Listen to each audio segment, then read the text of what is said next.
Ya, pemerintah berencana menerapkan cukai minuman berpemanis dalam kemasan atau MBDK pada semester 2 tahun 2025. Adapun penerimaan negara ditaksir bisa mencapai 3,8 triliun rupiah dari cukai baru ini.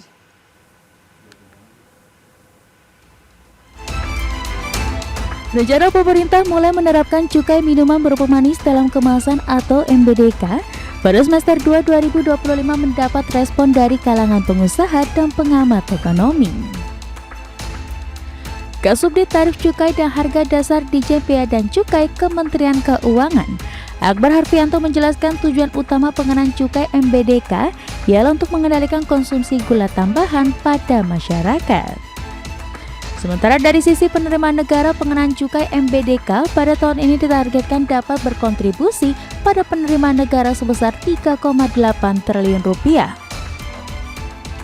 Pengusaha menilai harus ada konsolidasi dan mitigasi dampak dari penerapan kebijakan ini sehingga pemerintah diharapkan tidak terburu-buru dalam penerapannya.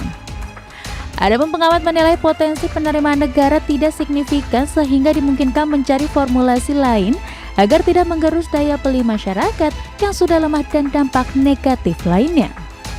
Hal itu diungkapkan Roy Mande, Chairman Affiliation Global Retail Association, dan Rizal Taufikur Rahman, Kepala Pusat Makroekonomi dan Keuangan Indef dalam program Market Review Rabu 13 Januari 2025.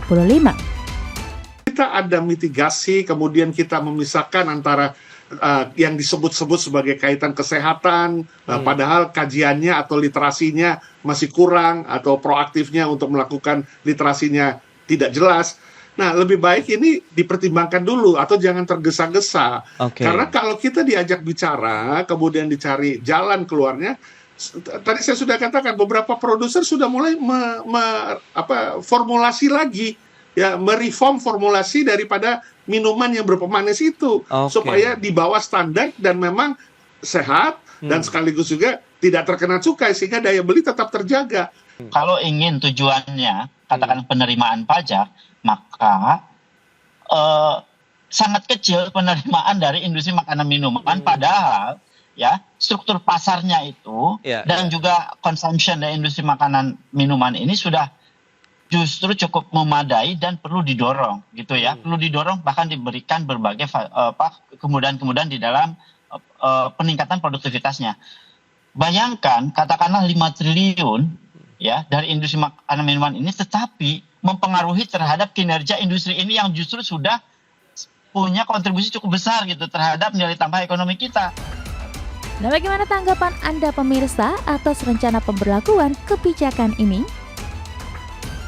Berbagai sumber IDX Channel.